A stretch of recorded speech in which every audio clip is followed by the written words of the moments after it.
to the Cinementalists. Noun, plural.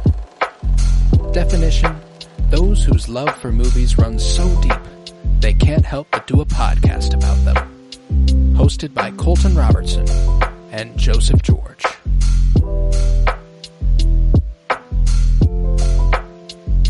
Hello everybody and welcome in to the Cinementalists. Today we continue our top 100 favorite films of the 2020s, and we are reaching where it gets hard. It gets really difficult here. Zoink Scoob. It's bad. We are in the 30s, which makes this part 7. We've got 7 and 8 out today, and we're in the final 2 weeks. In the final 2 weeks of January, this is where things get hot. I am Colton Robertson. I'm joined by Joseph George. What's up, homie? Oh, what up, what up? Always a pleasure to be here. Oh, and it is always a pleasure to have you. So we are in the 30s. How are things shaping up for you over there on your list? How are you feeling about it? Oh, man. This is, I think I realized something while kind of looking through all the movies. And yes, my voice probably does sound a whole lot different. I am very, very stuffy. I'll apologize up front for the rest of the episode. But I feel like these aren't movies that I can just throw on. Like, this is where they enter kind of a new league of, like, I have to make sure I'm going to be attent in, like, watching the whole thing. And I think I give them, like, this is kind of the new pedestal. And some, obviously the higher you go up the list, I feel like that just increases. But, like, right. I think this is kind of where that does happen. That breaking point. No, that's apt. I think that started for me, really. I mean, I've got a few sprinkled in there. Here and there, but collectively, beginning to end, I agree. I think this is where that starts. Because the 40s, I have a couple, but I have a few that, like Trap, that can go on in the background, and Emma, that can go on in the background a little bit. But I'm gonna lock the fuck in for all of these. So this is a good one. A good. It's nice to get back behind the microphone. It's been a good.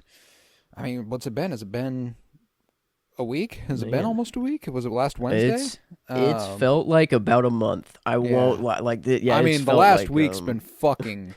I mean, it's been bad by any measure. It's been a bad fucwe week. Yes. Yeah. On a lot of different scales. Yeah. And last week, I actually had one of the only connections I would have been able to make to David Lynch on an episode last week, but we recorded the day before he passed away. So I mentioned in Dee Dee, Joan Chen deserves an Oscar nod for her work in Twin Peaks. And so if anybody was listening to that and is like, oh, you're a Twin Peaks fan, but you didn't say anything. No, we recorded before David Lynch passed away. And it really, now it's been almost a week. I've been sitting with it. It's been over a week now that when this comes out. But so I did not get a chance to rewatch any but one of these movies because I have watched 4 David Lynch movies in the last few days. So I've been preoccupied, mourning a bit to revisit any of these, but I did need to alleviate some of that just a couple nights ago because we were about to enter the hellscape. Because of just the dismantling of democracy as we know it. It's no big deal, but we're the oligarchy's in full reign. We're going, but if you're ready to take us on into the 30s. I need to talk through movies for a little bit, man, so I'm ready for it. If you want to knock it out, we can begin. Well, damn. Well, we'll only, I mean, maybe I could not start it off with the worst movie after trying to forget about what's about to happen in the world. But this is, it's one that at first I was really, really high on. And then I'm like, I thought about it. I'm like, maybe that wasn't as good as I thought. But then the more I think about it, it's actually rising back up. So I don't know really what I think about this movie. But it came out this year. This one was Gladiator 2, kind of the fall of the Roman Empire and such. Well, I guess not really at the end, it kind of, I don't know. It's definitely bad shit was going on, but they agreed to not fight, at the end. So it was all. And these ancient Romans, not even they are doing the Roman salute. So it is what it is. Yeah, we've gone backwards somehow, even further back in time than that. But no, I thought it was definitely not quite the first Gladiator. I think that one, it just kind of has a different feeling it's to an it. air of its own. Yeah. But I mean, I wasn't totally disappointed. And here, I love Denzel. Clearly I not. thought You got a top 40 yeah, here. Yeah. that's true. Yeah, and in this, Denzel was. I feel like he was just having a blast on this movie. Oh. I don't know. He was kind of the thing that kept me in it, kind of most of the time, and just laughing and sticking with him. But his character was really interesting, kind of just chaos in a human. The dude he thought he had a mission and whatever. But then I don't know. The story was cool. I think what I liked the most about the movie is just how beautiful it looked, and just like It's a good looking just one, yeah. in a theater too. I think that helps, with any viewing. But yeah, I did say that these are kind of movies that I can't just throw it in the background. And I feel like this one, the reason for it is like the ties it does have to Gladiator 1, and like like just whenever I'm thinking of just those moments. And I don't know, I haven't gone back to watch Gladiator 1 since, which is kind of crazy. I do have it on physical, and I do need to get around to Gladiator's it. So yeah, the shit. but- I love Gladiator, dude. That is definitely.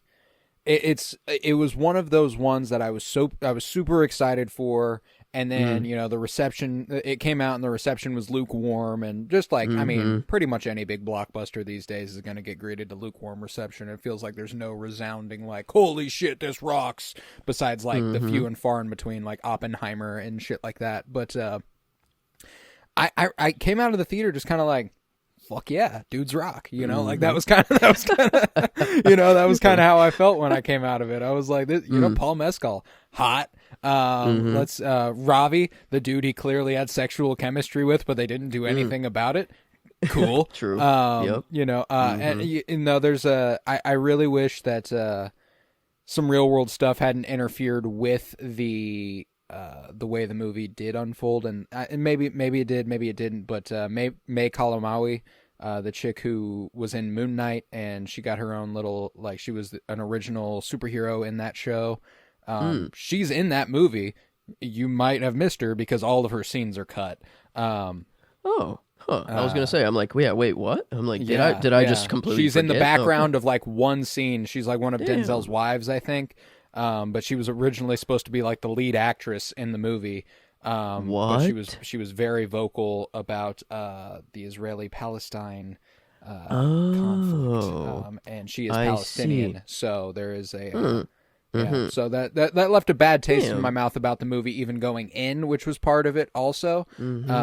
So yeah, disappointment there. And that's the thing, is that's what the film was clearly missing, was like there's something that it's just not like it's cool and it's beautiful, the action's awesome, it looks great, but story-wise you can tell there's a chunk that's lacking, and I think they made their movie worse by doing that, which really sucks. Yeah, but that is I didn't think it, like, you're right, like dudes rock, kind of, that is what you can take out of this. And like but the movie opens with like a really good loving, like, I don't know, relationship that was, I don't know, I'm like, man, give me more of this kind of the whole movie, like give us I'm the like, softer side, and there's plenty of softness. Paul Mescal's like mourning and stuff, like he's he does he hits a lot of the same beats Russell Crowe's supposed to hit and all that good stuff. But and that's one of those things where like it does the typical legacy sequel thing where he basically does the exact same shit Russell Crowe did.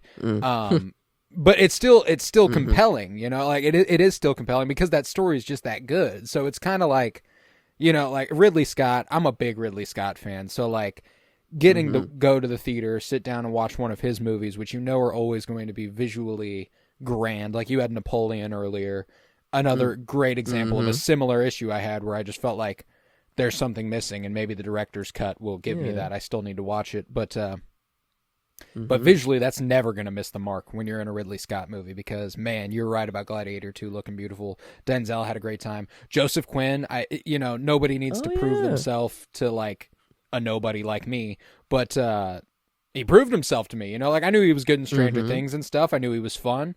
But I'd never really seen him in anything other than that. And then I saw this and I was like, okay, this motherfucker's kind of got it. And I dug that. So yeah, Gladiator 2 kicking off the list. I dig that a great deal.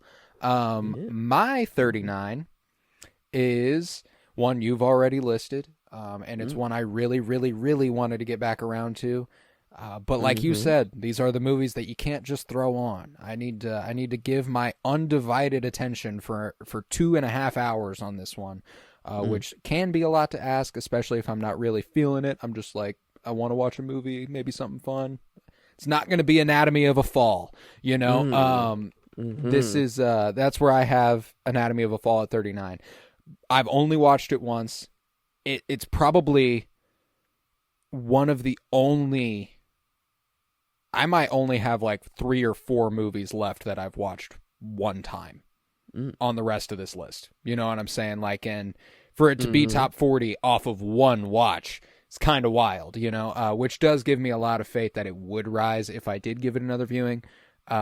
Justine Triet's direction of it is so elegant and formally exquisite. There's just so much attention to detail and precision in the craft that I think this just on a technical level excels in every capacity for me. I'm a really, really big fan of Sandra Hüller. I think she had a big year between this and The Zone of Interest, which yet to come.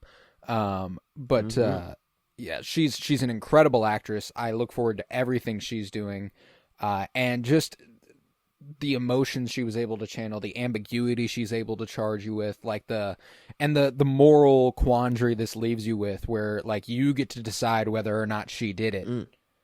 And the way you lean ends up making you think it says something about you, and that's cool, you know, like I really appreciate a movie that'll make you feel like it's up to you, and then what you decide actually matters, you know, like it matters which way you lean and which way you believe. I think that's a really, really interesting touch that I don't get out of a lot of movies. And the more I talk about it, the more I'm confident, like absolutely confident that if I had rewatched it, it probably would have gone higher. But yeah, no, I mean, Sandra Hüller is incredible. I loved Swan Arlad, the lawyer. I think he was incredible. And then when you brought it up, I did mention that Milo Machado Graner gives one of my favorite performances by a child ever. But yeah, dude, another one that like I didn't appreciate how gorgeous it was at the time, and I bet I would appreciate that a lot more now. Because we were just greeted with so many visual spectacles that were like, oh my God, this is so grand and beautiful in a big way, but this is just intimate. And I remember this one sequence specifically whenever Milo Machado Graner is on like the witness stand and the camera is traveling with him. He's like looking around and the camera is like going behind the judge and the lawyers, and it's like voyeuring around the room. And I just remember it being really, really impressive. And maybe I'm misremembering, but I feel pretty confident that was a pretty sequence that I think I could get with a lot more now. But yeah, Anatomy of a Fall, great movie. Got it at 39. Yeah, I saw a take that they put the scene of whenever she kind of just goes off on her husband and is like, yeah, like I'm not to blame, you know, actually, like it's, you know, you're that scene, which they were crediting Sandra Hüller of like, hey, damn, look at this performance here. But then they said, yeah, if this was said to me, I would jump out of a window to make my wife's life harder. And so, I mean, I don't know, like, I still don't know, like, fully what my take was at the end. But I feel like I thought she was innocent. It was my gut in that maybe she drove her husband to do it. And that might have been the ultimate reason that he did, but he was the one who made the decision. Is my gut at least, but man, no, this is no, and that's the thing is that I don't even really recall what I felt immediately, you know, and like I'm a big believe women guy, so I was just kind of like, yeah, he probably just jumped, you know, but just principally he probably jumped, but another thing specifically about that scene is that obviously Sandra Hüller, and I don't want to leave him out because he's also great in that scene. I believe her husband is Samuel Tice. Sorry. Okay. Oh, yeah. French folks don't know how to pronounce your name. Yeah. Theus? Yeah, Theus. I have no clue. The husband's Samuel. His name is also Samuel in the movie, so I'm gonna go with that. The scene, and her name is Sandra. That's perfect. So Sandra and Samuel are doing that argument and everything, and obviously they have to bring it to life as actors. They do a great job bringing it to life. But the screenplay is so fucking sharp. Like, it is so well written that it feels almost like, while they have to do a lot of heavy lifting, it's a lot easier when you have the words on the page that are going to come to life like that. It's really impressive. And if I recall correctly, this might have won the Oscar for Best Original Screenplay. Yes, it did. It beat Past Lives, which would have been my only hang-up. Damn. But this is just that sharp. It is that good that I don't have any complaints about it beating Past Lives. Like that's. But I do love the movie, so I had to have it, and I got it down here at 39. Okay. All right. Well, moving on to 38 here. It is one that you said already as well. And I don't know. I guess it just kind of fell here. No reason of why it's above Gladiator or why it's below the next one, really, but it's Avatar: Way of the Water. Yeah. And I think I don't think I got to see this in the theater, now that I think about it. And maybe that's why. Maybe if I did get to see it in the theater, I'd feel a little different, and I think that's not really a detriment to a movie if it doesn't look good in better in a theater. I think that's just for any movie. If it is of high caliber, it is going to be a better experience in the theater, no matter what. But this one, I thought, at least from the first movie, was a lot better of a take on kind of, the Avatar race and just the stories that you can play with it after kind of being white saviory, after that kind of shell broke and realized that. But here it was, I don't know, it was very, I thought, a creative way to kind of bring back, I forget his name. I always think of him as like a G.I. Joe guy. He just looks like the most G.I. Joe kind of fucking dude. Quaritch, Miles Quaritch. Yeah, thank you, Quaritch. Yes, Stephen Lang, I guess. Sorry to just call you a G.I. Joe, I guess, but he does look a lot like a G.I. Joe. That's fucking yeah. I don't. That's the only thing I can think of, and it's from the first movie. His outfit, the clawed on the, his scars, everything about him is just kind of, I don't know. Yeah, standard military, cookie cutter military man. Yeah. Yeah.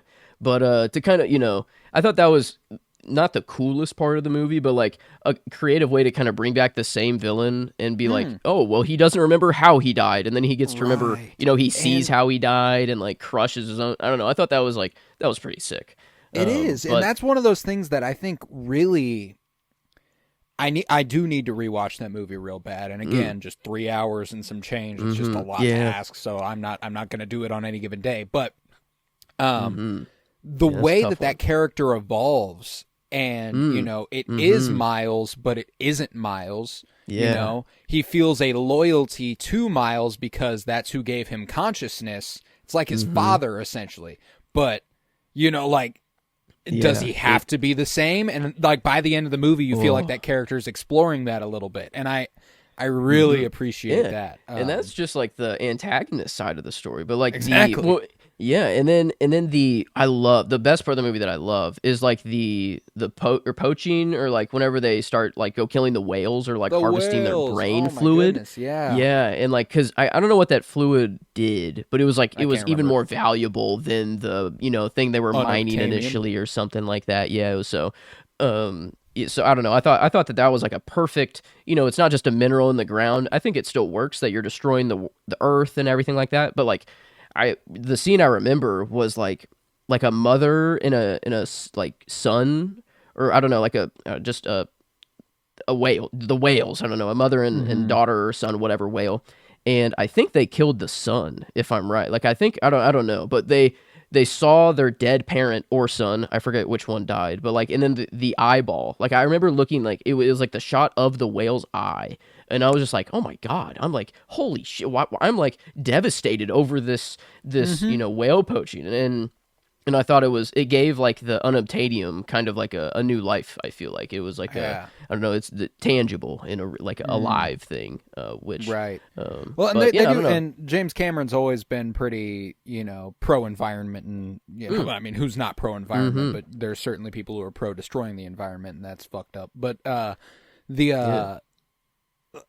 the way they like return to Pandora, whenever they see them all like in the sky and they're like, oh fuck, they're back, after so many years, and then they just like crash their ships down onto the forest, and it like burns miles and miles of animals and trees and all this stuff, like no regard for the life on the planet. Like, yeah, like it's not a subtle metaphor, and sometimes you don't need it to be subtle. Like I love how on the nose that franchise is about what it's trying to say. And yeah, man, I dig Avatar: Way of the Water. One I badly need to revisit, but I dig that. I dig that at 38. My 38, and we're bouncing back and forth here. One you've already said. This is one that, again, a one viewing in the cinema, and it's just left me.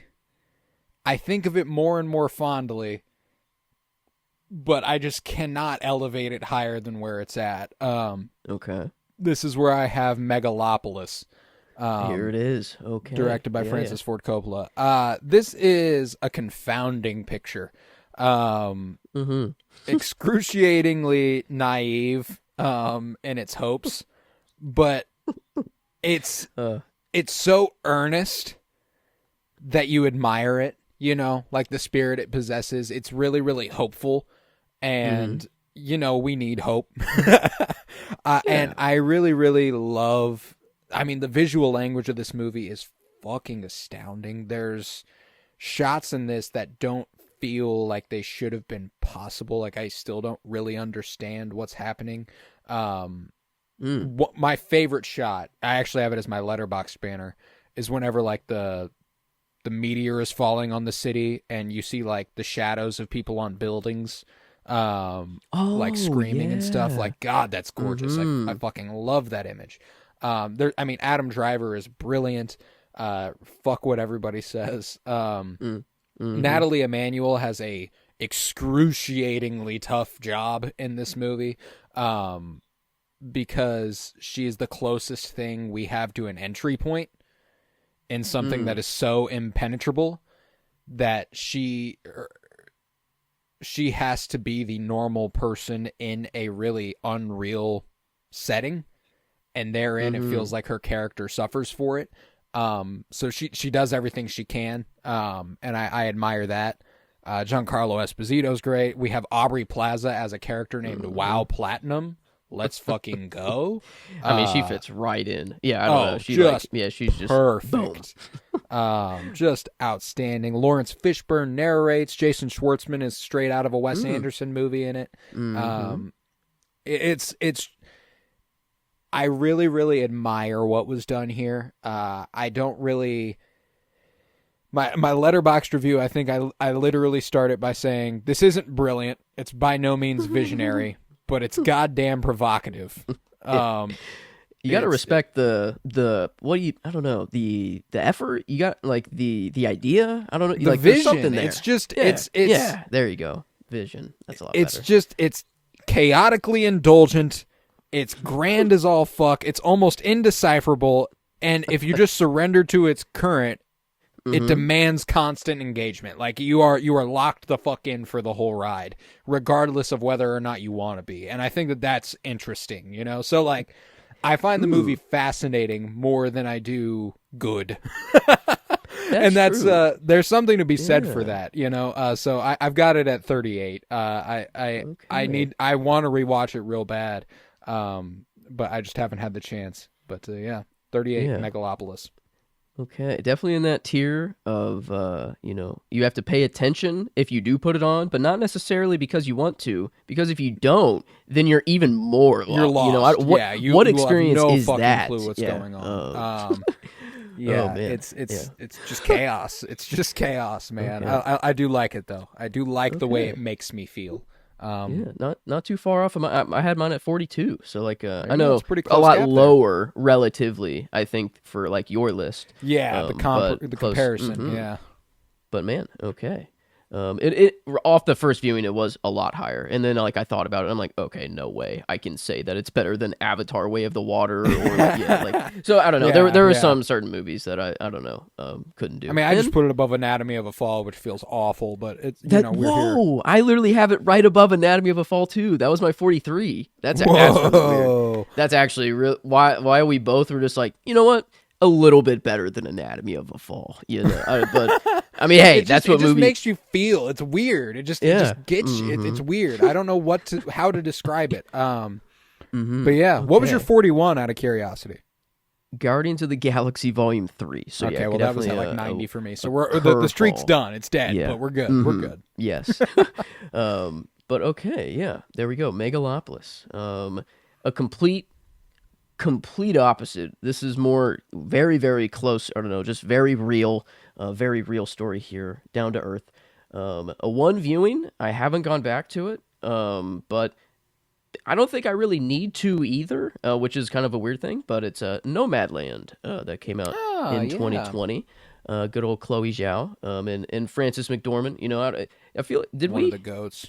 Yeah. Was this on the This was on the 52-year journey. Yeah. This was our 2020 movie. So I'm like, I knew we covered it, and I'm like, okay, I think my brain isn't really functioning fully right now, anyways. But no, this one was. It was a. I don't know. I have always kind of had this urge in me to kind of build a small ass house on wheels and just go. And this was kind of like, if I have to, maybe, I don't know, go job to job. Yeah, I don't, maybe be set first, and then do something like that, not have to like have this be my lifestyle. But I don't know, kind of, if you do, not care about material things and like you do just care about the journey. I don't know. I thought it was a beautiful, different perspective on life. Oh, it was. Well, and it was cool. All the different circumstances people were in to end up in this nomadic lifestyle. Like there were people who were there just cause like that's what they wanted. This was the lifestyle they loved leading, they have homes to return to, they have places to go back to. Like it's not like it was, they have family who loves them and will take them in and all that good stuff. But they choose to be on the road, they choose to live their life that way. And I think that's really fascinating. And I love the not mockumentary, because some of them are real people who actually lead that life and they're not even acting. It's bizarre. I loved the approach to that movie. Damn, that is kind of crazy where you can have a scene where it is very real people that live this life. And like, I feel like the one I remember is like a campfire. They're kind of going around in a circle just telling stories. And I feel like that one was just like real people kind of telling their stories, and they turn the camera on and I don't know, just let them go. And then you're back into the movie, which is like it's not real, but it is real at the same time. Like this might as well be a real human, like a real story. And yeah, it was just beautiful to look at too. I love, I think people of this life, I feel like they have an appreciation for nature, and just like they stop their, like I love whenever she just like is on the road or something and she just stops her car just to kind of like take in the view or look at the landscape and stuff like that. But yeah, I don't know, a beautiful movie that again, I have only watched it once, and one that I can't just throw on in the background. If I do watch it again, definitely, I don't know. I remember just it overall was sad, I feel like, more than anything, but there was this satisfaction. I don't know, like it was a satisfying. It's sad weird. watch. I actually very specifically, and this is the benefit of having covered it, I remember very specifically how I felt. Because I even remember the circumstances in which we covered it. We watched the movie thinking we were going to cover it the next day. Something happened and we couldn't discuss it for a couple days. So we had to sit with it. And I remember being very glad we got to sit with it, because my initial read of the movie was that it was devastating, that it was a sad, sad story. And then I remember sitting with it kind of like, nah, fuck that. Like that's what she does. That's what she's claimed. That is her, like, and there's an admirability, I guess is the word I'm looking for, something like that. There's something to admire there. And I remember respecting it more than anything, and benefiting from a couple days removed. I also have not revisited it. I don't think I ever will. And not because it's Yeah. not worth revisiting. It's just one that I got what I needed out of it. You know, it was a great viewing. It won Best Picture, so like there's that. It's a Best Picture winner. You might as well try to knock out all of those at some point. Actually, there's only one 2020s film that won Best Picture that I have not watched. And it was the 2021 winner called Coda, which is pretty unanimously considered a bad Best Picture winner. Okay. At least from what I've seen. But yeah, never watched it. I probably will at some point. But yeah, no, Nomadland, man. That's Frances McDormand is one of the fucking greats. She is so incredible.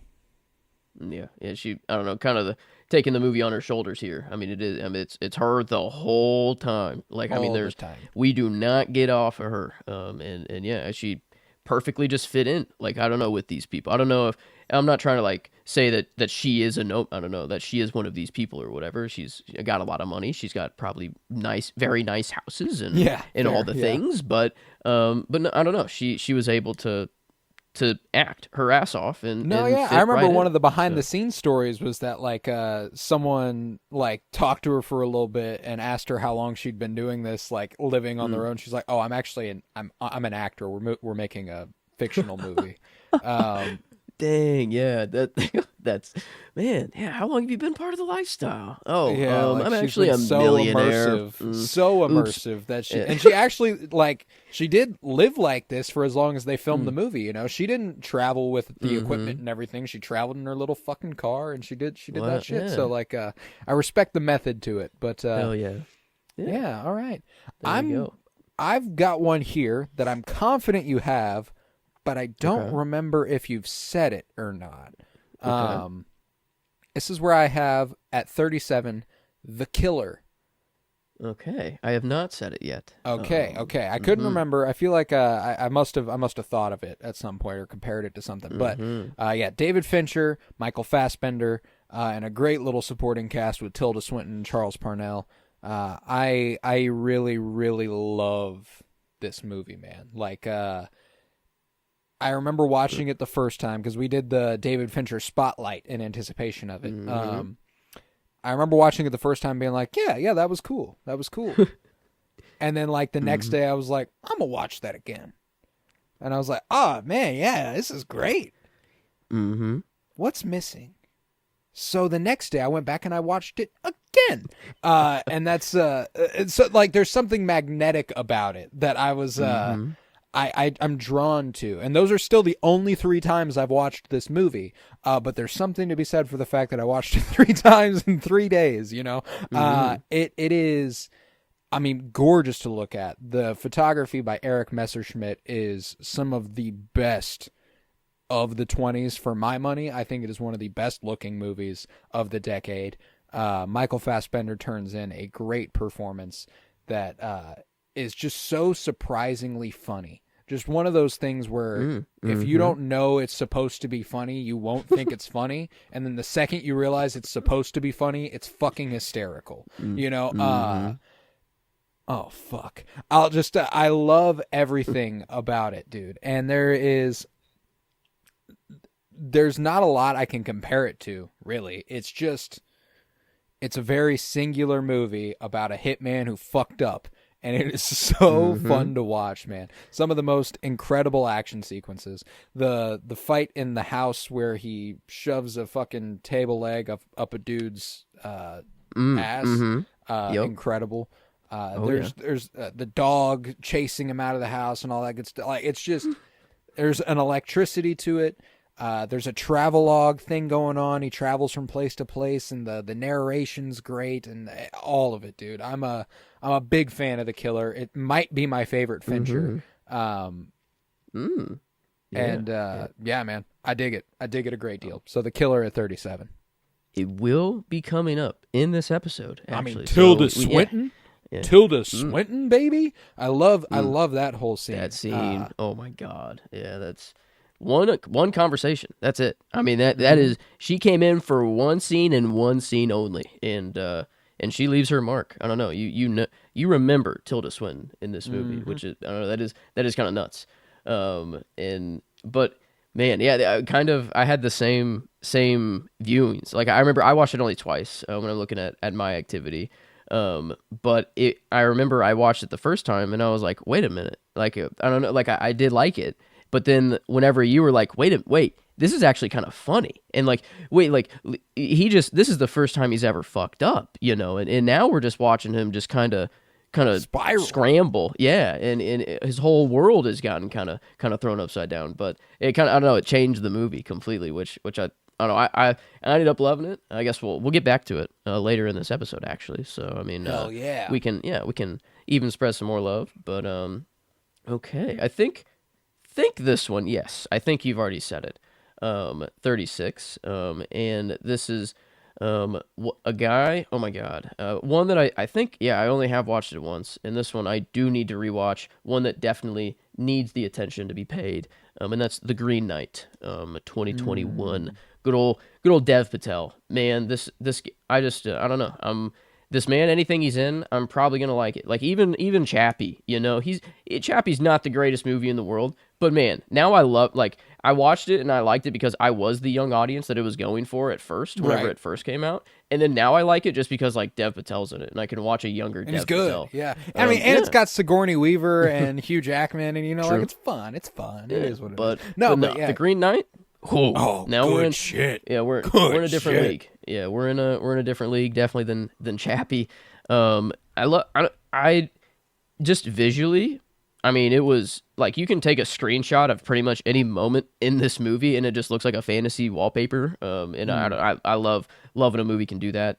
And then just kind of like, I don't know, like the story was very simple, but also at the same time, like you had no clue what was going to come next. Like he was just, all right. The dude comes in and he's like, kill me, like just, what was even the deal actually at the beginning? It was like, if you kill me, it's a game. It's a Christmas game, it's, do unto me what you are willing to have done unto you in a year's time. Yes. And that was it. That was what was it was so simple, and I love how deeply layered it is though. Like, this kid seeking glory goes and chases it down when this big scary guy comes in and is like, I'm gonna, like, let's play a game, do to me what you're willing to have done to you. That's right. And he cuts off his head, being a fucking idiot, picks up his head and trots out of there. Is like, see you in a year, bud. Like, signed his fucking death warrant like a goddamn idiot. I mean, similar to the killer for this reason. We talked world about that. Wait, like, he just first time that anything's gone wrong in his life, or like, no, just like sort of like he's a fuck up, and like you watch it thinking he's supposed to be the hero, but he never really gets there. He's never really the hero. He's continuously bad, and they're trying to teach him to be good, and he keeps failing every lesson. That's at first the ending. I was kind of like, damn, like really, like we are like this is how it's going. But no, I forgot that it was just do unto me what you want onto you. I thought he did kind of stroll in there being like, yo, do your worst to me, man. Like I swear I don't know, I'm just the best. But no, it definitely was like, way and more he does. cryptic. He teases him a little bit, like he says, do unto me what you, but he kneels before him and he tilts down his head. Like, that's right. Go ahead and behead me, like it's a test. He's not supposed to do that, but he does it. Even the king beforehand is like, remember, it's just a game, Yeah, I don't. This movie, hug. It's seared into my brain. Yeah, like I remember it very, very vividly, and I have not said it yet. This is one I will get to. Maybe we mentioned. Maybe it was just up on. We the probably dev, mentioned it during Monkey Man because I did have Monkey Man, and I see. We So talked about the spotlight, but not and all that good placed stuff. yet. Yeah. And I will have The Green Knight. I guess that is an interesting thing on my list, is that these two movies. I have not said Monkey Man yet, but I have said The Green Knight. So I do have Monkey Man above, which is interesting, and I think I don't know. I guess. We'll get to Monkey Man. Maybe a little spoiler foreshadowy, but like this, it's the most torn I am of the placements, and specifically just because it's both Dev Patel movies. And I Right. But Well, I and guess we as talked of right about now, them. Yeah, we talked about them back to back for the Dev Patel spotlight on Penny Bloom. You know, like, and even then we were like, "Ooh, I don't know. I think I might like it more. I like it, but it was just, we were so fresh off that it was hard to tell. I guess we've both, you know, you haven't decided clearly, but I did, and that's because I actually got to rewatch The Green Knight in the movie theater, in IMAX. Okay, that'll do it. Recently, last month, and I was like, yeah, that's the shit right there. That's the good stuff. So yeah, we will get back to The Green Knight, but I actually have one that I know you've already said at 36, and I know you've already said it because it shocked the shit out of me when you said it. Like, you said it, and I was like, what the fuck, man? That is way too low.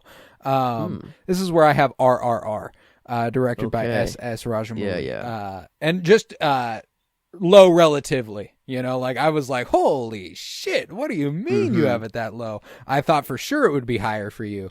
I adore this movie, man. It is so much fun. It is electric.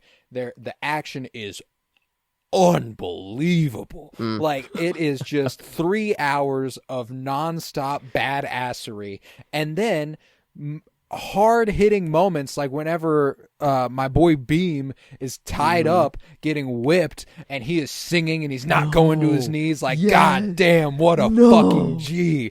Oh my god. My what was god, I that's thinking? the shit. What the fuck was I thinking, what man? was I thinking? But he's got and then, like, it's the barbed wire they wrap around it. It starts clinging to him and he's still not going down.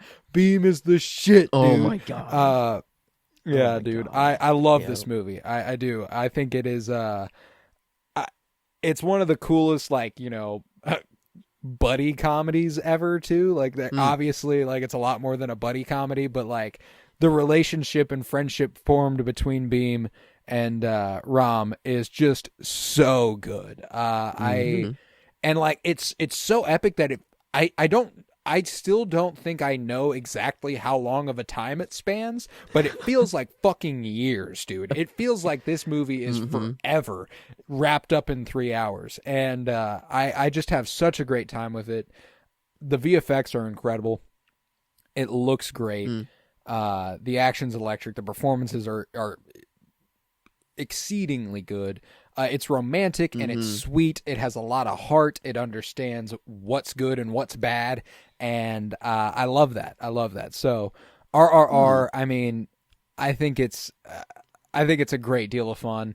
And this is one that I'm confident in its placement. If I watched it again, you know, the only one that I think it could switch places with is my 35, and we'll get there very shortly, you know. But that's where it is. You know, this is it can't go higher than that. It certainly can't go lower. So RRR, the shit. Love that movie. Yeah, probably mine. That is the highest, like, highest growth possibility, if that makes it, like, highest. It could that one, it could jump the highest out of any movie off a rewatch. And yeah, maybe it is just, it has been a while, and I'm not. I remember I was so high off of that movie. I was like, this is the best action movie I've ever seen. This is the most like, how can you fit all of this in a movie? I mean, I guess it was like 3 hours, but it like, was 3 hours, yeah. Yeah, but I mean, like, holy shit, like, in Megalopolis, you know, it's kind of setting out to do a lot. This is setting out to do more, maybe, everything, you know, and like, holy shit, did you get everything in this movie? And I mean, musical, fight, dude, comedy, the romance. I mean, sequence is incredible. Like, the dance off with the fucking whiteys, it's incredible. I love it. They're doing Let's Beam win. Fuck. Yeah, what a for G. the late for his for boy, the best wingman. For his oh my boy. God, come on, yeah, dude, like, it's the shit. I might rewatch this shit tonight, dude. Like, I'm so fucking hyped talking about RRR. It just gets me going. Yeah, 36 RRR. Okay, well, not too far off from where you had it, but we return to the killer for 35, and I realized that when I said Spider-Man No Way Home, that this was the last of 2 comic book movies yet to come, but I forgot this one is technically a comic book movie.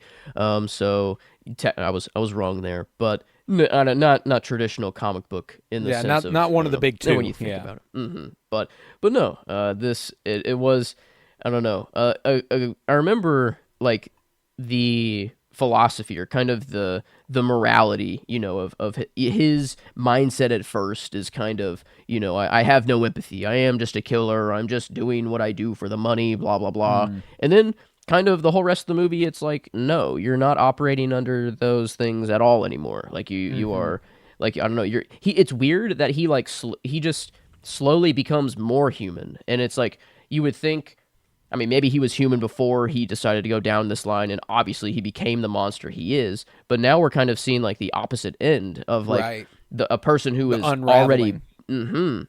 and like the end, it's kind of like, man, he kind of got away with it. It's like, Yeah. but we, I don't know. You see that little like the twitch, like he's not fully okay with that. Like you're still left with, it's not the happiest ending, but dude has like millions in the bank and is on a beach, He has or everything whatever, he could but ever want, but there's something he's Yeah. out, and that's not That's not true. fulfilling anymore. Yeah, it's yeah, it's good, man. The Killer is it's one I do want to rewatch though. In fact, it was one that I almost did the other night. Every other night I ask Emily, I'm like, all right, from this number up, pick a movie. We're gonna try to watch it. And that's been successful some nights, and it has not been successful others. And The Killer was one of the unsuccessful nights, because that was the one she was like, oh yeah, that looks like the fun one from that. Because we'd watched some of them recently, some of them were too long. This clocks in at under 2 hours. It was just the one, and then we still didn't watch it. But yeah, The Killer, man, I'm a big fan. I'm a big fan. Was this a straight to Netflix movie? Tragically, yeah. That's man, yeah, that is crazy. Like that this could, I don't know. This is what a weird world. Where a movie like this this is like I don't know. This is just a theater movie. This it is felt not like the movie was so gripping that it feels like a theatrical release in my mind. Like I feel like I saw it on the big screen. I know I That's did. what I was gonna say. Like that's like it's that good. It belonged there. And it never. I mean, like I'm sure it got a limited Netflix release in New York and Los Angeles, and they went and saw it in theaters and shit because they're in the big cities, and like 10 theaters showed it or something. But God, I hate that horse shit. Yeah, I hate that horse That's not shit. cool. Not cool. But no, I love The Killer, man. Beautiful, beautiful movie. So I dig that, clocking in at 35 for you. My 35 is my most recent rewatch from this list. This is where I have Furiosa, a Mad Max saga. Dude, I rewatched it with the hope that it would rise. There came a point about halfway through where I was like, it's not going to, but this is still fucking electric. Like, this is exactly where I had it going into the rewatch, and this is where it's at now that I've rewatched it. It is so fucking cool. Like, I can't get over how fucking cool it is. Anya Taylor-Joy is great. Chris Hemsworth is the highlight. I'm comfortable calling him the highlight. Like, that is still one of my favorite supporting performances of last year. He does an incredible job, and he's obviously having the time of his life. Ready, steady, go! I love everything he's doing. He's having a blast out there. It's gorgeous to look at. I cracked open the 4K. It was the first time I've watched the 4K, and that was fucking awesome. It was the first time I'd watched it since the theater too, so it'd been a while. It'd been 7 months, and my Letterboxd review was a simple BRB, gonna run through a brick fucking wall right quick. Yeah, no, yeah, you leave ready. I don't know, like you are ready to take on anything in the world. Oh, dude, and it is crazy how it's like, exactly what happens after this movie, because it like is literally Mad it Max. literally Like, bleeds right into Fury Road. And Like, so much so that when I rewatched it, I realized that the last shot is Charlize Theron, not Anya Taylor-Joy, which I did not catch in the cinema. That blew my fucking nuts. mind. That's crazy. This is, I don't know. It just makes it more beautiful. And yeah, I mean, I think you like the order. I have RRR a lot lower. And I don't think I should, but I think this order was at least like, I knew that at least I had Furiosa above RRR, which was surprising. And like I thought, like at first, right out of the theater, I think I would, or out of the viewing for both of them immediately, I would have thought RRR is like top 10. This is like the whole, I don't know, I was just on a different level. But this Furiosa was like, I just I I don't respect know. It that just it is feels a tighter. Maybe it yeah. feels like I I don't know respect that what it the is word a is. prequel to a movie with such a strong, unique identity Mm, like Fury Road, and it doesn't try at all to be Fury Road. Like the fact that it is a mm, completely different movie and fulfills everything I would want, everything I would want of that story. That's shockingly impressive. You know, like just like mm, to not even try to imitate what you were doing with Fury Road, and even in some cases, like nothing has touched the sandstorm sequence in Fury Road for me, mm, like maybe ever. That might be the best action sequence that's ever been done, where it's flashing to black and white and it, the mm, lightning strikes and all that stuff. Fucking unbelievable. But that mm. shit where the dudes are flying in their little rigged up they've got like parachutes and like motors on their back that look like giant industrial fans. Oh, Like and then the guy with oh, the giant squid is getting closer and closer and closer and all that. And then you got the fucking Bobby mm-hmm. Knocker back there, and he's just like, can I do the Bobby Knocker yet? And like all that good stuff. Like it's so Australian and it's so Uh, awesome. I I I I'm a big fan. mm-hmm. Furiosa is just so much fun. And the ending, just like the mythical nature of it, like some people are okay with the idea that she just shot him right there, and then Mm. some wish that she'd done it more poetically, and they like to think she did. But what she said to me, Mm. from her own words, was this: there is a tree growing deep in the citadel. Like it's so fucking cool. I adore that movie. So Furiosa had to be up Mm-hmm. here, and couldn't rise any higher, couldn't fall any lower. 35. I'm confident in that Okay. placement. All right. I got it a little bit up higher. That's for sure for me. Making a little statement with it a little bit when I get there, but it'll I be next episode for me. But here at 34, I got one. I've said this in, I don't know. I guess I feel like we've said this a lot. One that you've already said, but I think I am confident that you did actually say this one. gotcha. This is Soul. A good I did. old Pixar, good old Soul. Man, I can't believe I forgot it on the last list that we did. And it felt criminal that I didn't even put it on my favorite movies list. And for sure, for the 2020s, I had to have it on here.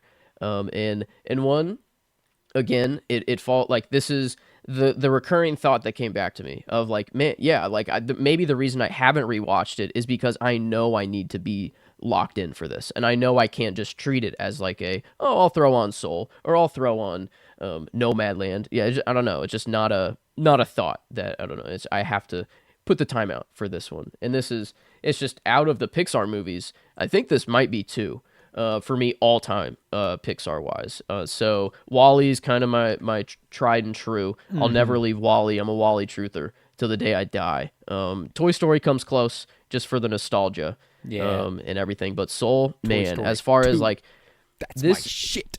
Sorry, go yeah, ahead. I don't know. Toy Story can't really get to the level that this movie gets to. This movie, No, like yeah, it's this, different. yeah, it feels much more adult. Like I think this is for the I don't know our age, or I feel like we were kind of the target audience for this movie. Is like It gets I pretty existential. Like yeah. and it's visually pleasing enough, and fun enough and funny enough for Mm, the young mind, that like it's the rare Pixar movie that most Pixar movies are a great fucking time for the kids, and mm-hmm. they're just layered enough to be a good time for adults. This Yep. one feels like it's a great fucking time for adults, and it's just simple enough to be good Yeah. for kids. Like it is. Wow. It's like a perfect mirror of what the typical Pixar movie is. Mm-hmm. Wow. Yeah, I like that. I don't know. That's a perfect way to put it, and I think that's why. I mean, it's up here with really good movie. Like I have it above Mm-hmm. Avatar: Way of the Water, and Yeah. Right. I don't know. Green Knight. That one's the one that's sticking out to me. That one's the one I'm like, damn. I said it. It's kind of in stone now. I can't do anything about it. But Right. whoa, I'm looking down, and I'm like, man, damn. But no, Soul.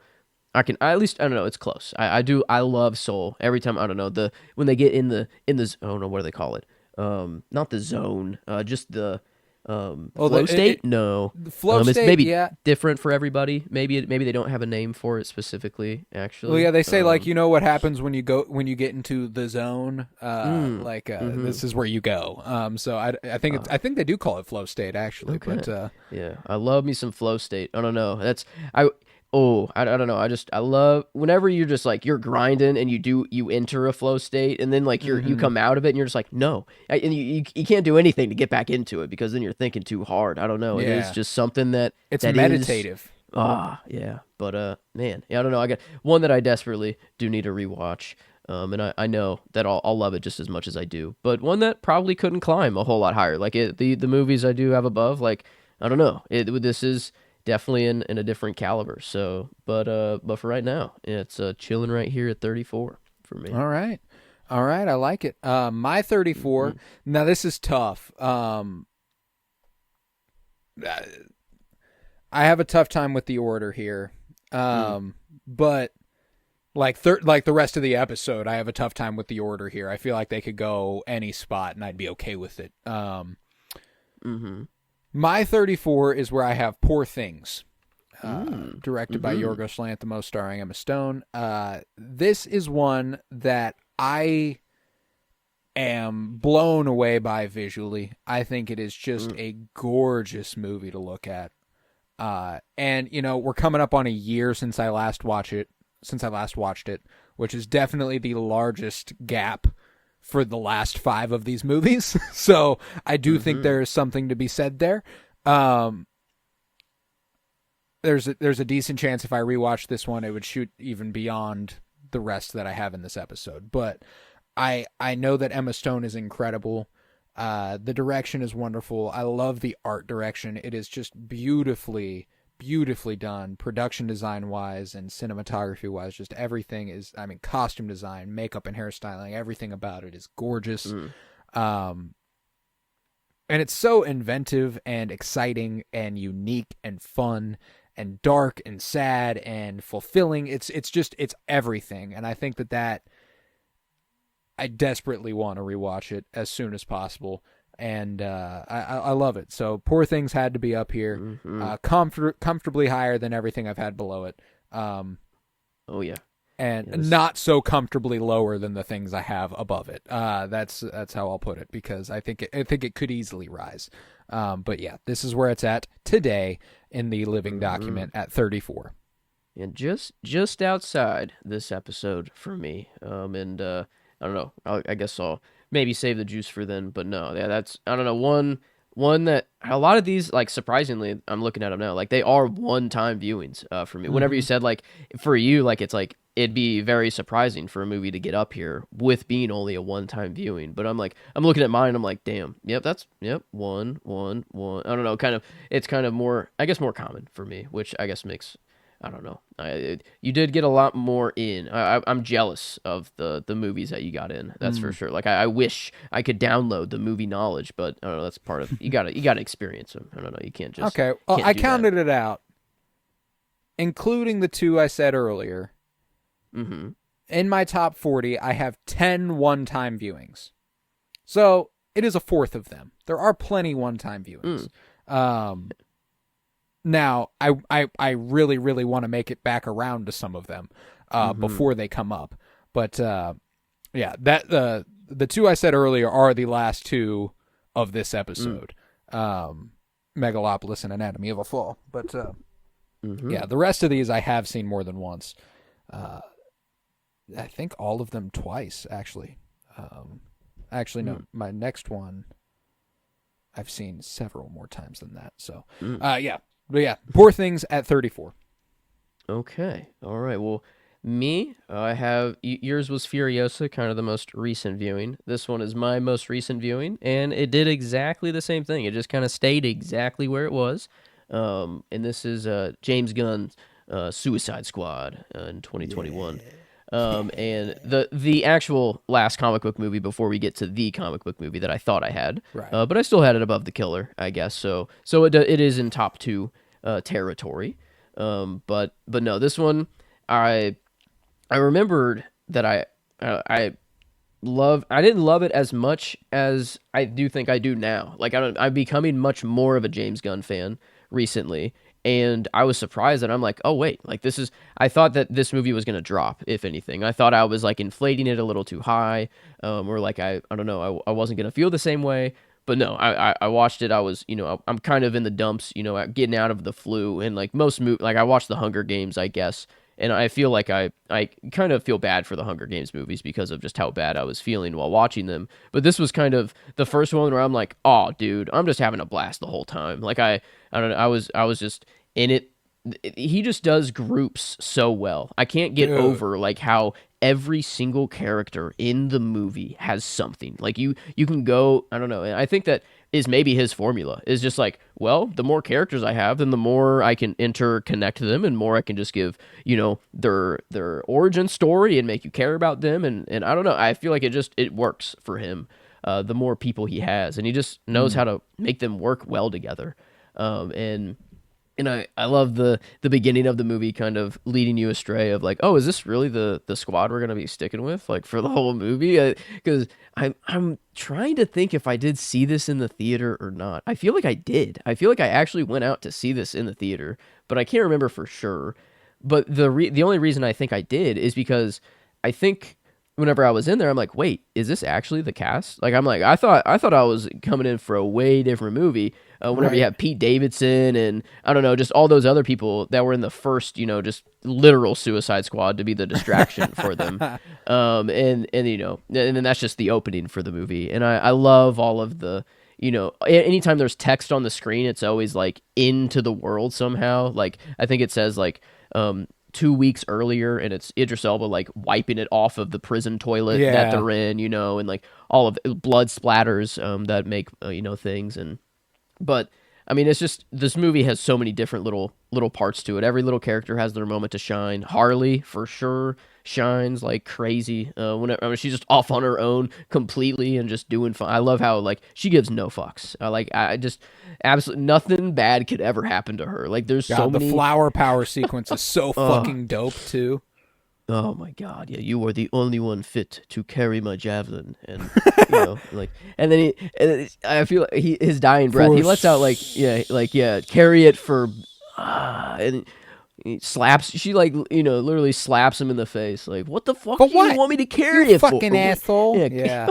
And then the whole military surrounds her. She's like, you won't believe it. This guy told me to carry this javelin, and he didn't even tell me what for. And then she's just fun. I mean, man, she's great, man. She's incredible.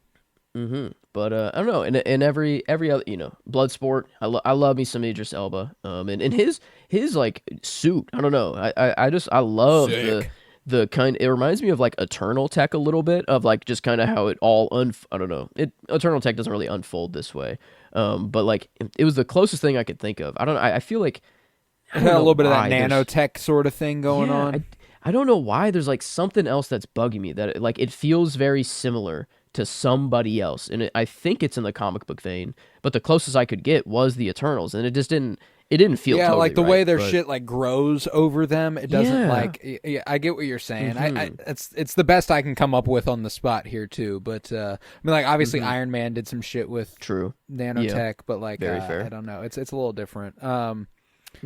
But no, I don't know. Regardless, cool character design all around here, and Weasel. Weasel was very small. I thought he had like I don't know. It was a lot smaller of a role here than I thought.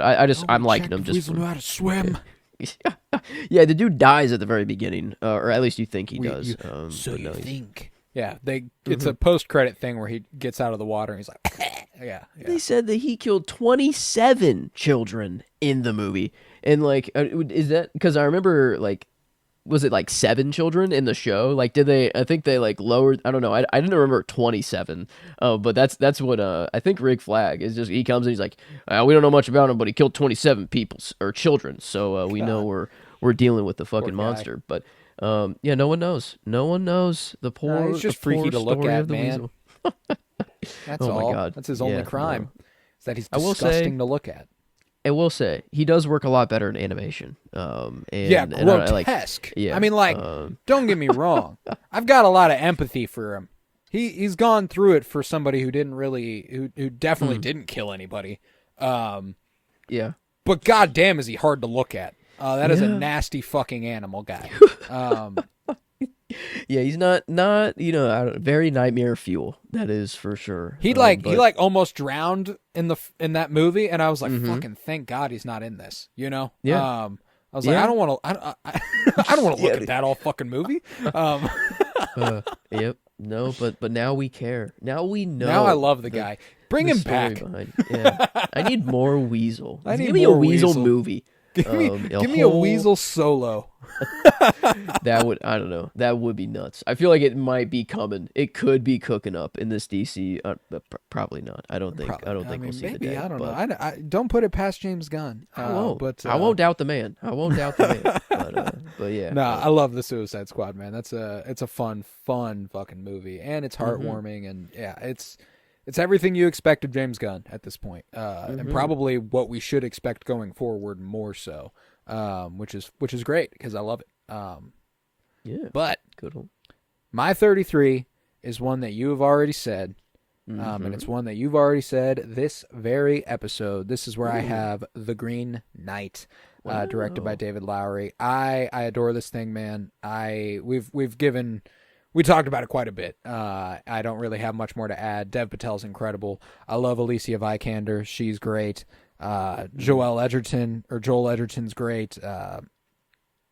Sean Harris is the king. Barry Keoghan pops up. Aaron Kellyman pops up. Ralph Ineson is the Green Knight. And just, is this really all there is? What else ought there be? I fucking love that part. And then the whole Flash... He pussies out, and then he realizes what he's got to do, and then, he takes off the sash, he sets it down, and he goes, all right, I'm ready. Well done, my brave knight. Now, off with your head. I fucking love the ending, dude. The ending is one of my favorite endings of any movie, and seeing it on the big screen was special. It was special, man, and in IMAX no less. It was incredible. I got to show Emily the movie, and she was floored by it. She loved it. But yeah, we've kind of done it justice. I love how layered it is. I love how many, the first time I watched it, I immediately watched it again. The credits rolled, and I was like, nope, 2 more hours. Let's go. I felt like that again when I watched it in theaters. Like, when I watched it in theaters, I was like, I feel like I need to watch that again. Like, there's just something so gripping and so magnetic about it that you just want to keep coming back to it. And The Green Knight, man, it is so good. So, had to be top 40 here. Got it at 33. All right, let me ask you, if The Green Knight gave you the proposition that was laid before good old Dev Patel, what would you do? I wouldn't fucking kill him, man. I don't want to get killed in a year. That's fair. I mean, he didn't know he was going to pick up his head and then be like, hey, actually, I can't die. The game was, he's got to be a little more analytical than that, bro. Because here's the thing.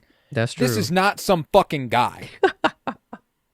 This isn't just some dude who was like, do unto me what you done unto you in a year. No, this is a dude who looks like he was carved out of a fucking tree.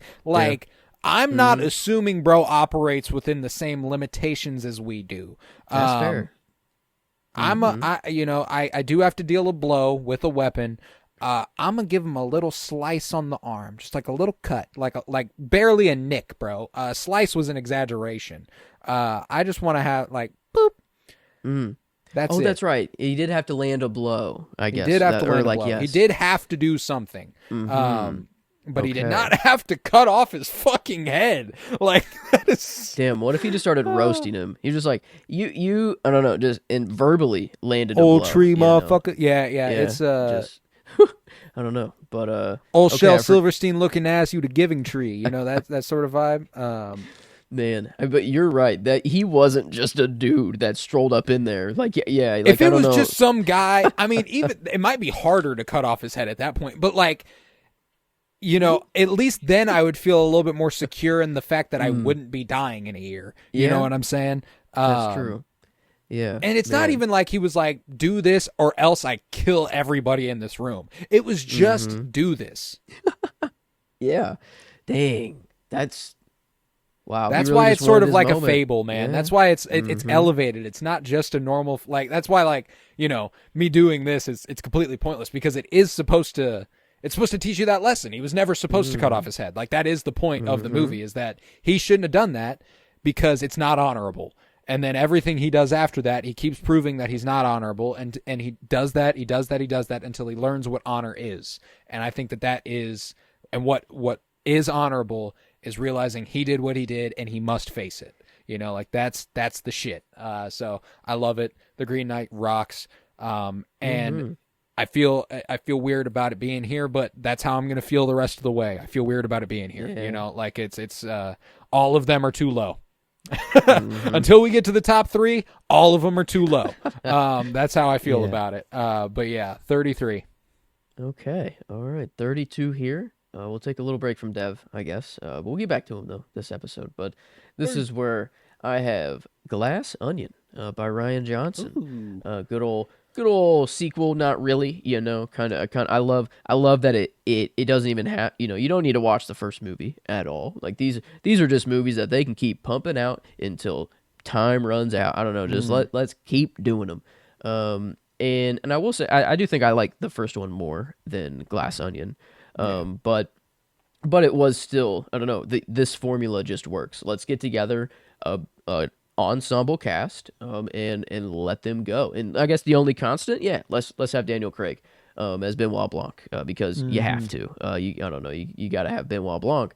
And this one I felt like it was just a little more self-aware that the first movie kind of did like resonate with people. I think like they knew like that the twists and stuff, I don't know, like it felt like they needed to constantly outdo themselves a little bit sometimes, and I feel like the first movie took itself a little more seriously. Like in this one, it's a lot more comedic. I think the Glass Onion, you know, you just have a lot more like Batista. I don't know. I feel like he's you know given a lot of comedic value, like just a lot more comedy thrown in there. But overall, still, I don't know. I'm in love with the movie. It's up here at fucking 32. So I mean, I didn't. I feel like I'm complaining a lot, I guess. He's just dumb. Yeah. It's so dumb. It's brilliant. No, he's just dumb. I fucking love how prescient that movie is. Definitely a candidate for the largest gap as far as a movie we both have. Yeah. This is sitting at 62 spots as I had it at 94. You have it at 32. And I don't think we will get a larger one than that. You know, you mentioned the Suicide Squad earlier. I had that at 75, so automatically smaller gap. Guardians was a 50-spot gap. RRR, yeah. I mean, still, I still hate it that it's down there, but still, smaller. Yeah, smaller gap. Yeah, I think Glass Onion. I've got little faith we have a bigger gap than that one for both of us having a movie. But yeah, man, okay. Glass Onion's fun. It's a lot of fun, and Ryan Johnson's the shit. I can't wait for the next one. Wake Up Dead Man's going to be a great time. Josh O'Connor and Kaylee Spaney. Come on now. Come on now. I'm in. Yeah. I'm in there. But my 32, and again, we're at that point. Everything is too fucking low, all right? Yep. Everything's too low. This is where I'm deciding on the spot if I want to go with it. Yeah, I'm going to go with it. Cool. This is where I have Babylon, directed by Damien Chazelle. And for some people, this is too high. It's certainly not too high for me, man. Really? I love this movie. This movie is divisive. I don't know if you're aware of how much this movie is not liked. What? Ooh. Yeah, this is not a universally beloved movie as it should be. This is actually, I would say, stumbling upon someone who likes Babylon is more rare than stumbling upon someone who vitriolically despises it. Now, why? Couldn't tell you. I don't get it. I love the movie. That's why it's top 32 on the decade for me so far. I think it is so loving. I think that Margot Robbie is a fucking star. She's a star as Nellie Leroy. I am so disappointed we have not seen more Diego Calva yet. I think he is electric as Manny Torres, one of the best pieces of the puzzle in this movie, if not the best. I mean, You got Brad Pitt in one of his better roles. There's just so much to love. It's beautiful to look at. The score is insane. The score. Yeah. The score. Man. The score, dude. Justin Horowitz went fucking nuts on that. Should not have lost to All Quiet on the Western Front. I will never get over that. Damn. If it was going to lose to anything, it should have been The Fabelmans, and The Fabelmans score shouldn't have beat it. So, like, it should have been Babylon for the best score that year. But, I would have taken Everything Everywhere All at Once. There were a lot of great options that year, and All Quiet on the Western Front was not one.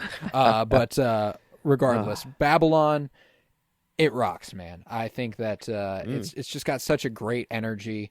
There's so many ups and downs, and I feel like it just captures the essence of the corruptive nature of Hollywood and the movie industry. And it really captures why it's all worth it, in a fucked up way. Like, not that all the strife and terrible things that happen in Hollywood are justified because of what happened, because of what they put to the screen, but the screen allows you to forget all the terrible stuff happens. Like whenever he's watching the montage, whenever he's watching the movie at the end, and he starts to cry, and he sees the future of movies, and he sees where it's going, and he has this giant smile on his face, even though this shit ruined his fucking life. This shit destroyed him when he was in it. He cannot help but love this shit. And I think that is just that's pretty all-encompassing, I have to imagine, for a lot of people who enter the movie industry. At least any story I've ever heard feels like that would be pretty all-encompassing for anybody who entered the movie industry. And I don't know, that's another one where the ending just wrecks me, dude. Like like in the flash to, like, everything that happened in the movie, and then all the movies to come, and all, it's just like he's getting a glimpse of why, and I think it rocks. I love Babylon, so I got it at 32.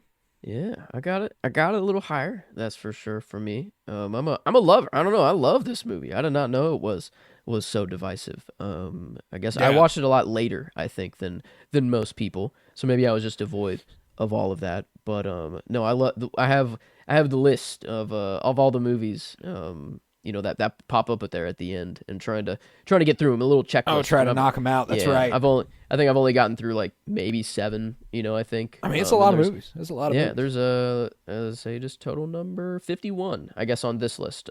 Someone made it on Letterboxd. Frank Yan, thank you very much. If you did get them all. But Babylon is available earlier in the Cinementalists catalog, as it was part of our season 1 of Cinema Surprise, and those are our first episodes. So it's in the first 12 episodes here. Babylon. We do we have any more that we've already mentioned? They might all be higher. Like that's how good the Cinema Surprise project was for me. Yeah. Yeah. Okay. Babylon. All right. Well, yeah, we'll get back to it in a lot later for me. But moving on here. Okay, this is it. The Green Knight, man, it has me second guessing. But I did have logic of why I did this. This is where I have Monkey Man right here for me at 31. And I think this is when I said at the beginning that this is a different league of, like, I can't just put on this movie and have it be background.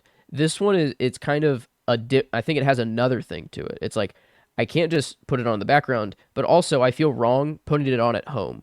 I think this is the most theater movie out of the ones I've said. In Avatar, Way of the Water's in here, Gladiator 2 is in here, but like this one is just made for the theater. And I think it's because of like the camera is so dynamic during the action sequences and stuff, and I feel like whenever you're in the theater, that's just part of your peripheral vision, and it's like you're in the action. You feel it so much more because you can't just see like your TV and like it. I don't know. Whenever it's just a TV and there's dynamic shaky cam, and I wouldn't even really call it shaky cam here. It's more of like the camera's just fast and you're like with the action a lot of times.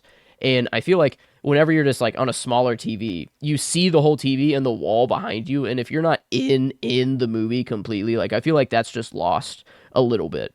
But in the theater, it's just, I don't know, you're there. The sound is booming. I feel like there's just so many more things that elevate it. And maybe this is, I'm trying just to find the reason as to why I haven't watched this movie again.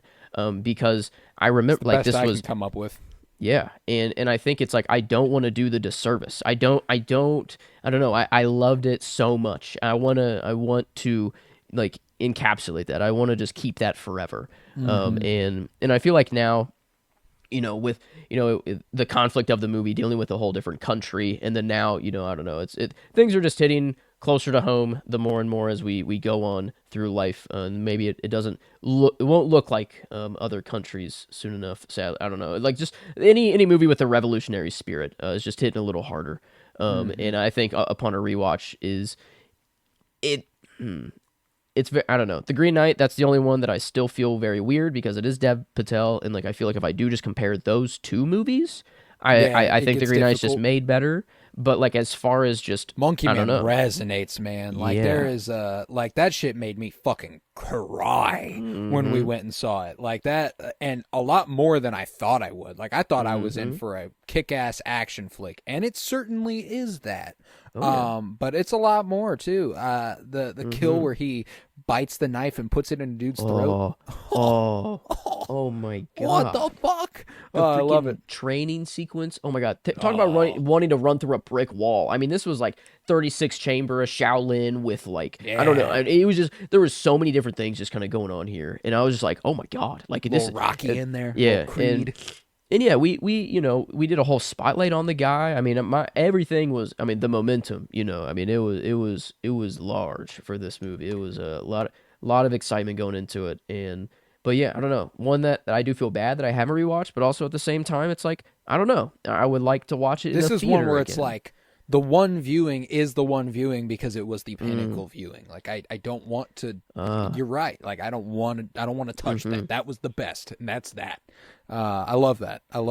Yeah, that's a good one. And I got one at my 31 where my theater viewing is still the pinnacle. Okay. However, I have revisited it multiple times. And now this is one I know you have much higher. Ooh. What's a Bad Miracle? 31 is where I have Nope. Nope is the shit, dude. I love this movie. I think it is electric. It is so much fun. It is so ominous and thrilling, and seeing it in IMAX theater was special. That it was special, man. So I'll save the juice for your episode because I know you'll love it. And we also have a whole episode coming out on it in less than a month on February 7th. That's how we're kicking off February. That's how we're kicking off movie coverage again after this project. We are returning with Nope. So I'll save it. Jordan Peele's the shit. Daniel Kaluuya the shit. Kiki Palmer the shit. Ooh. Everyone involved rocks. So that's a cool connection. Didn't Jordan Peele kind of save Monkey Man from being a Netflix straight to Netflix movie? Yeah. He did. He was like, no. He's like, absolutely this gotta not. go into the fucking theater, bro. Good point. Yeah. Good point. Yes, okay. He did. Love me some Jordan Peele. So I don't know. Maybe that's why Monkey Man had to fall here. It was the Jordan Peele. Jordan Peele connection. 31. Yeah, what's I don't know. I don't know what 31 means. Miracle. But yeah. Okay. Yeah, definitely we'll be getting to Nope. That's for sure. And obviously the episode too. But a little later for me. That's for sure. Yeah, but I figured such was the case. But how are we going to round out the episode? And before you do, let me tell everybody about the giveaway we've got going on. If you would, head to Blue Sky at Colton Robertson. There you will find as my pinned post details on our giveaway. We are giving away a Criterion Collection Blu-ray edition of Certain Women and Paris is Burning. You may also win a patron status membership for Letterboxd, which is a great fucking investment. I will pay for 1 year. That's $50, by the way. It's no small thing. You should absolutely enter the giveaway, and the way you do so is subscribing on the Cinementalists. I've already got a couple people who are like, I deleted YouTube. I don't like YouTube. Is there anything else I can do? I worked something out with them, so if you don't want to do that, hit me up. We can figure something out. Subscribe subscribe anywhere. Provide me proof you subscribed somewhere. Just subscribe to us. I'd appreciate it. YouTube preferred, but anywhere will do. And then you have to download at least one episode wherever you get your podcasts. That is how you automatically get entered. There are caveats. You can get extra entries, and we got somebody with auto downloads turned on, so they've got over 40 fucking entries in this shit, or 30 entries in this shit. They're looking like a heavy favorite to potentially win all three things. So you gotta scoot on over there. Go ahead and download every episode. Give him a run for his money. Shout out Zach. But yeah, it's something you got to check out. I'll leave it at that. All the details on Blue Sky at Colton Robertson. Check it out. It's my pinned post. Do with that what you will. How are we rounding out the 30s here at 30? All right. Kind of maybe not another connection to note, but another kind of a spectacle movie. A monster, a big spectacle for the movie. And man, I already had a few of these movies on my list before, but man, this one's in a different league. This is Godzilla -1 for me. And oh my God, was this movie epic? And the ending is whatever. It's kind of, not as much of a, what am I thinking of? Anya Taylor-Joy. Oh my God, it was literally on my list, and I literally. Last Night in Soho. Thank you. Yes, Last Night in Soho. It's not really that much where the ending kind of... No, it's literally 5 seconds. Yeah. Yeah, it's just like, okay, come on. Like, really, the post-credit scene is what kind of made me had a bad taste in my mouth, but no. Yeah. Like, and even then, it's not a bad taste. You're just kind of like, oh, all right. Really? I guess that's what we're doing. Yeah. But everything before that, oh my God. Like, this, it made... like a much more human movie rather than focus on Godzilla, like focus on like the spectacle. And I think like, I don't know, at the beginning, like the attack, you don't see the full, thing at first. And you see like, I don't know, little parts of it. And it is smaller at first. I don't know. I feel like it does grow throughout the movie, but like I feel like they I don't know, you're wanting to see it. Like it's not like fully there, the wide shots, given to you. But then once you do get there and like once that moment is reached, you're like, no, wait a minute. No, I don't want Godzilla to destroy these buildings right now. Like right. I love these people too much. Like they made me care for them too much. But in the other movies, I'm like, whenever like Godzilla's on screen, I'm like, all right, dude, go for it. I'm like, I want to see what you can fucking Let her do. rip. Yeah, that's funny. And I guess maybe the only thing I can attest that to is like this. It made me care about the humans more in the movie. Like I think the people in the other movies are just like, I don't know. It's like a super top scientist in the field, and they're expert in this, blah blah blah. But like these people these are just boots on the ground. Yeah, man. And I think I don't know. And the like we were at home, like this guy's home for a long time, and it wasn't even his wife. I feel like they just met each other randomly, and she had a kid, and like it was just stumbled into like this, I don't know, kind of family, and I'm like, man, this movie is not going at all where I thought it was, but I was loving it. I'm like, no, I'm like, I'm glad that we're actually going Great here. movie. And then Great movie. And I feel like a thing that blows my mind is like the budget of this movie. I like the fact that like you have comic book movies that are costing $250 million or things like that, and then they come out looking like they do, and then you have a movie like this that I don't know. I feel like it was in the like, I don't know the exact number. I feel like it was like $10 million or like $15 million. But it's just insane that you can have a Marvel movie with all the money in the world, and I just don't know where the money goes, I guess, for like movies anymore. Whenever like this can be made and win I don't know, 15 million. What the That's fuck? crazy. Yes, 15 million. I mean, that's still a lot of money. Don't get me wrong. That's like but of relatively though, you're right. It's not a lot of money when it comes to making a blockbuster that is a visual effects spectacle. Yeah. I mean, shit. Even looking at The Creator. $80 million. Damn. Holy. Alien Romulus, $80 million. Damn. Like even those, which are relatively cheap compared to those $200 million movies you're talking about, are tens of millions of dollars more expensive than this was. And yeah, you're right. I also have no clue where the fucking money goes. But interestingly enough, Glass Onion does not hold the biggest gap by no itself way. anymore. It's the No exact way. same size gap. They are both a 62 spot gap. I had That's Godzilla crazy. -1 2 spots above Glass Onion in the 90s episode. So I had it at 92. How do we feel like, yeah, Anatomy of a Fall, what comes after that? Megalopolis. What comes after 2 of Glass Onion? Godzilla -1. Godzilla -1. I don't know. That's great. I don't know. I love when shit like that happens, man. It's so random. I love it. Oh, but yeah, that's a good way to round it out. I've also got quite the epic to conclude at 2 hours and 50 minutes, which is insane. Okay. This is where I have John Wick 4. 2 hours and 50 minutes. Holy shit! It does not feel like that at all. That movie rocks. It's fucking electric, dude. This is one of those ones I saw on the big screen. And it was my first Keanu on the big screen, which was a big deal for me. I love that man. I love John Wick, and Chapter 4 was as good as it gets, buddy. That was so fucking sick. You got Hiroyuki Sanada in there. Donnie Yen? Yeah. Bill Skarsgård. Obviously Ian McShane. Lance Reddick. Oh man, Lance Reddick. Yeah. No. Clancy Brown. Clancy Brown gets a role in this one. He's the Harbinger. That's his fucking name. That's sick. Yeah. Rina Sawayama was in it. She's incredible.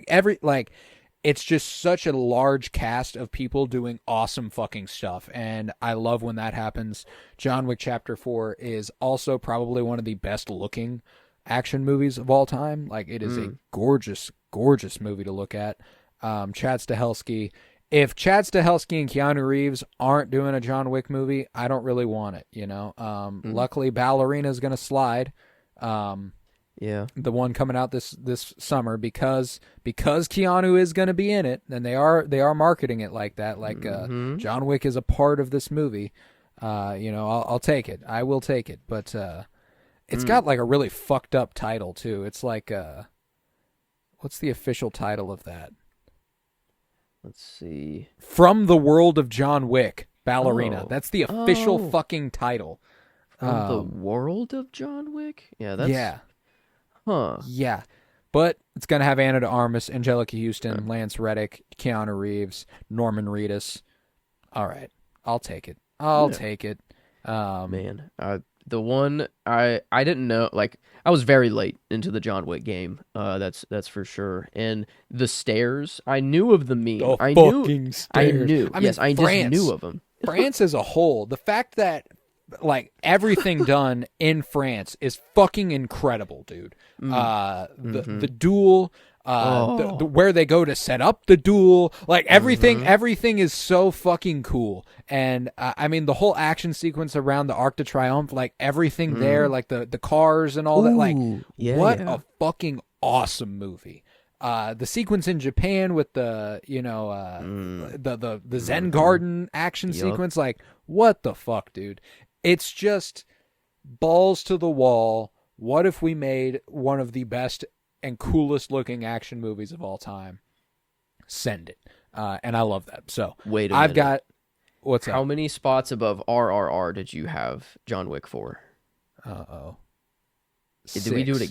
Okay, never mind. I had it 4 above. That would have been another. That would have been crazy. I thought we did it again, but close. I don't know. At least in the same episode. There you go. For me as well. So, but man, yeah, no, it's one that I don't know. Maybe John Wick and RRR, a little underappreciated, for on my list. But this is one too where like when we watched Monkey Man, which I had in the 40s, I was like, that's better than every John Wick movie. And obviously, I feel a little like that was one that I feel confident was a fresh out of the theater opinion, because John Wick 4 is unbelievable. Just like looking at the stills that are in the letterboxed, banners. Like, dude, the best. What a fucking feature. Picture. What a picture. Man, yeah, they didn't disappoint. That's for sure. I mean, it's tough. Like whenever a saga's just going on for that long to keep it going, like it's the same world, but it kept getting bigger and bigger, and they kept outdoing themselves over and over. And I think they found the formula. They're like, we know how to do this shit now. Like we're like, and now we're showing off. Like now it's like, here's what we can do. And Yeah, I don't know what the next one will bring. It has some very, very big shoes to fill. Yeah, for sure. But But very good way to top off the list, though. Yeah. But yeah, go ahead and rattle off your 30 through 39 for me one more time, and we can get out of here. All right, 30 at Godzilla -1, 31 Monkey Man, 32 Glass Onion, 33 The Suicide Squad, 34 Soul, 35 The Killer, 36 The Green Knight, 37 Nomadland, 38 Avatar: The Way of the Water, and 39 Gladiator 2. All right, I got 30 John Wick 4, 31 Nope, 32 Babylon, 33 The Green Knight, 34 Poor Things, 35 Furiosa, 36 RRR, 37 The Killer, 38 Megalopolis, and 39 Anatomy of a Fall. And with that, we will conclude this episode of The Cinementalists. But don't go anywhere, because what should be queued up for you, ready to play next, is Part 8, the 20s. And if you thought this was some good-ass movies, guess what? They're better there, baby. They are better there. You're going to want to stick around for that. So we got the 20s there. Go ahead, download, rate, and review wherever you might be listening. We appreciate it greatly. Keep coming back. Like I said earlier, Nope will be our first movie back on February 7th, but we've got 3 more parts. 3 more parts after this, and one of them is available today. The last 2 are next week, so you got to be there. But yeah, with that, I was Colton Robertson. I was joined by Joseph George. Thank you very much, Helmy. Oh, thank you for having me. It's always a pleasure to be here. Oh, and it's always a pleasure to have you. And everybody go ahead and catch a Dev Patel film, why don't you? Either The Green Knight or Monkey Man. He seemed to be the common denominator this week. So Dev Patel movies, baby. Check them out.